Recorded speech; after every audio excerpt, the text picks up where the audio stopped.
Тиймэрхүү сав саруул хүмүүстэй уралдаад гарч байгаа да тий. Маш их баярлж ирсэн гэж чинь. Би өөрийгөө хөөх би буцаад баг эрүүл хүн шиг болчих гээд өөрөө мэдэрсэн. Хор тавдрыг даван туулж байгаа, даван туулагч нартай ямар ч илгсэн хүн чаддгиймаа гэдгийг үзүүлж харуулна гэдэг. Нилээх зөрөгтэй үе явсны хүчин их чинь ингээ оргилдчихад одоо ингээд баярлалаа сууж өөрөө ганцаараа. За манаслын оргил дээр хизээ оргилдод буугаад ирв таны хувьд бас Монголоос авирч байгаа анхны эмэгтэйгээс сонслоо. Тий, манаслын оргил дээр би 24-ний өглөө 05 цаг 08 минутанд оргилдсон. Монголоос төлөөлөд анхны эмэгтэй яг 24-ний өглөө манай ATK Expedition-ээс 36 хүн оргилдсан байлээ. 36 хүний эхний дөрөвт оргилдсан их чинь. Та хоёр нь яг энэ ууланд авирах одоо сонголтоо хизээ шийдвэрээ одоо хизээ гаргаад хизээнээс бэлтгэж эхлэв тэр талаар бас яриа хоёлаа тийм ээ. Их чинь надлан бас 8000 оргилуудын лацын оргилд оргилдсан байдгийн бас Монголын яг хөө 4 эмэгтэй оргилдсны хамгийн нөгөө анхны хүл тавьсан нь их чинь байсан.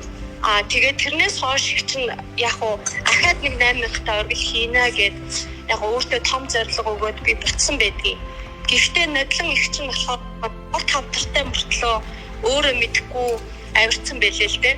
Тэгээ ирээд Монголдо ирсэн чи ерөөсөө би тэнхрэхгүй байсаар байгаа 10 сараас хойш их чинь эмнэлгээр яваад 12 сард хор тавтраа ахуулаад тэгээд сая би 6 сард их чинь хор тавтрынхаа эмчилгээг дуус албан ёсоор дуусгаад 7 сард хяналтандаа ороход намайг нэлээд бүрэн итгэсэн зүгээр гээд. Таны хувьд авиралт хийдэг хүн байсан. За тэгээд дундуур нь бас нэлээд хүнд өвчнийг даваад гараад ирсэн хүний хувьд ингээд эргээд ууланд авирах тэр мэдрэмж ямар байна өөрт нь? Эхний өндөр авалтаар энд ирчээд нөгөө эхний өндөр авалт хийн гэдэг багхгүй бас 3 хүртэл алхам. Бас 2-3 өдөр зарцуулдаг. Энэ хугацаанд би одоо хаана ирч би одоо яг юм тэнэг юм хийдэг байна. Яг өвчнөө ялан дийлэх гэж ирсэн боловч бас арай л хүнд юмд ирчлээ тэгээд урагдсан л да. Тэгээд яг ихнийхээ өндөр авалтаар буугаад ирчээд би бодсон үе би чинь өнөдөртэй 100% идэгцэн штэ. Идэгцэн бижиж ахад өгч өгөөдөө ингээд тамлаад идгийн. Ерөнхийдөө идэгсэн учраас өмнө нь чадсан шиг өмнө нь чи өвдчихэд гарсан учраас одоо идэгчээд гарч байгаа энэ хоёрын ялгаа маш тэгээд их чинь өөрийгөө бясалгасан.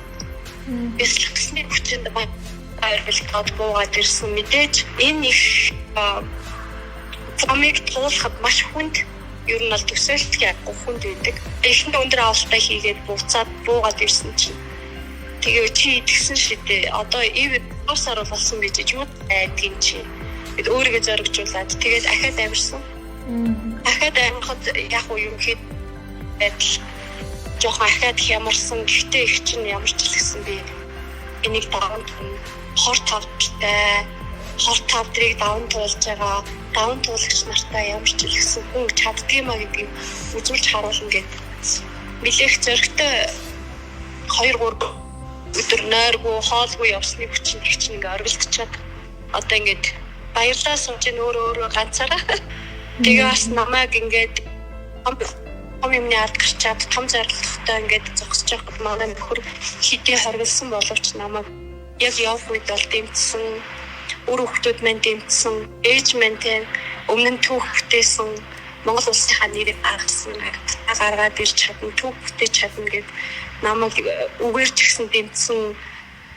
Хавдар тусны дараа ингээ 8000 дахь оргил руу зориг шулуудан шийдээд явсан хүн цөөхөн болов уу гэж би боддгийн. Би дөнгөж сая 6 сард эмчилгээгээ дуусаад энэхүү зоригтой шийдвэрийг гаргасандаа бас баяртай байна.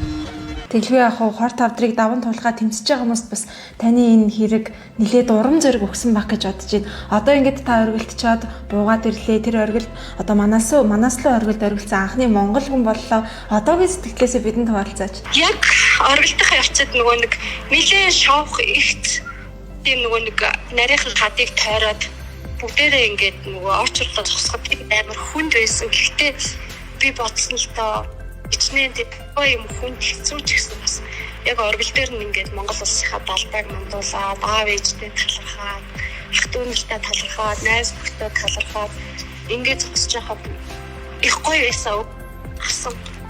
Ялангуяа энэ 8 энэ одоо дэлхийд 8 тэрбум хүн байдаг мөртлөө хавдртай хавдрын дараа 2-3 сарын дараа ингээд өөрөөрөө бахархаад оргилдоод энэ хүн хэцүү замд энэ вирус савсаруул хүмүүстэй уралдаад гарч байгаа да тий маш их баярлж исэн гэж чинь. Гэтэ баярын нулимс унгаах завгүй тэнд зогсож исэн л та.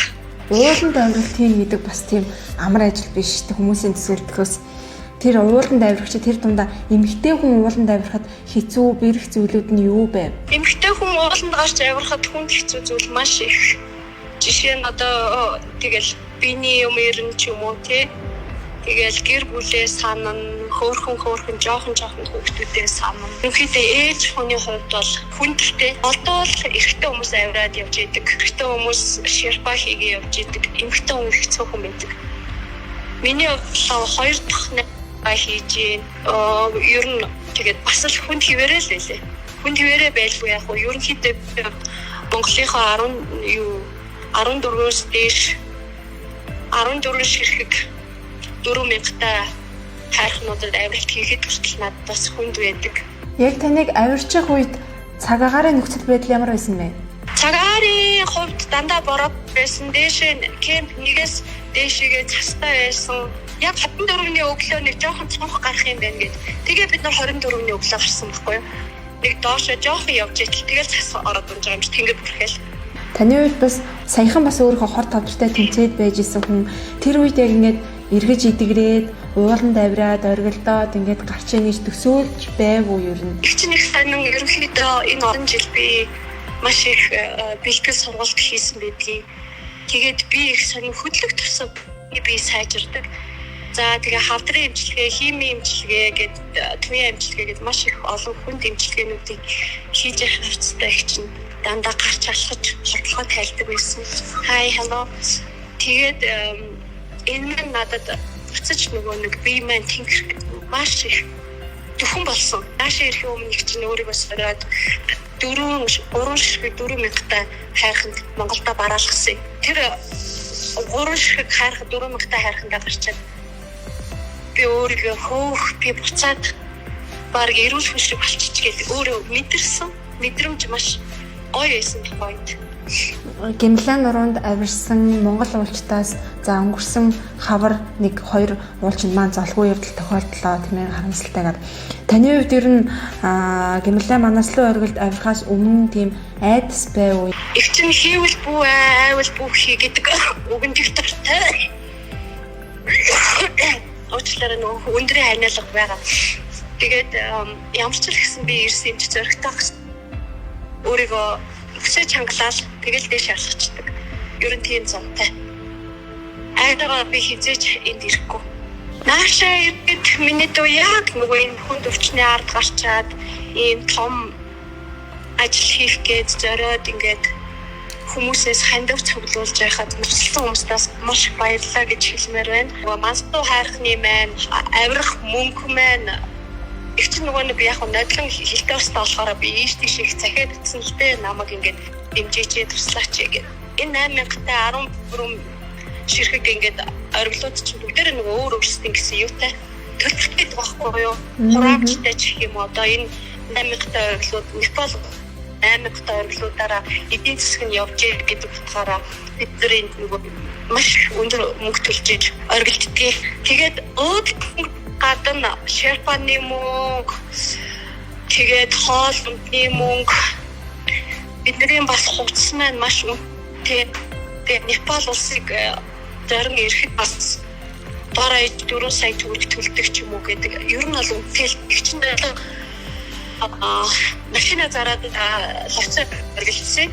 Энэ жил болохоор их чинь бас спонсор надад ганцхан надаа энэ хайхны л мөнгө олсон болохоос бусад хувцас хэрэгсэл энэ нөгөө шерпаны мөнгө кемп 2 дээр байрлах 4 дээр гэдэг нөгөө нэг дээшгээ болох тусмаа жоохон бүгдээ олноос нөгөө бас кичний мөнгө гэж төлдөг байхгүй энэ болгоом маань айхгүйсэн л да. Тэгээд яг уу найз нөхдөдийн буйнаар Facebook найзуудын буйнаар их чинь бас энэ замынхаа зардлыг олоод ирсэн байгаа. Одоо таны цаашдаа төлөвлөж байгаа зорилго, оргилууд юу байна? Одоо миний зорилго том болсон. Их чинь том юмны ард гарсан болохоор өөрийгөө эвэрүүл савсарал гэдгийг одоо мэдэрсэн. Тийм болохоор их чихэн зорилго том болсон.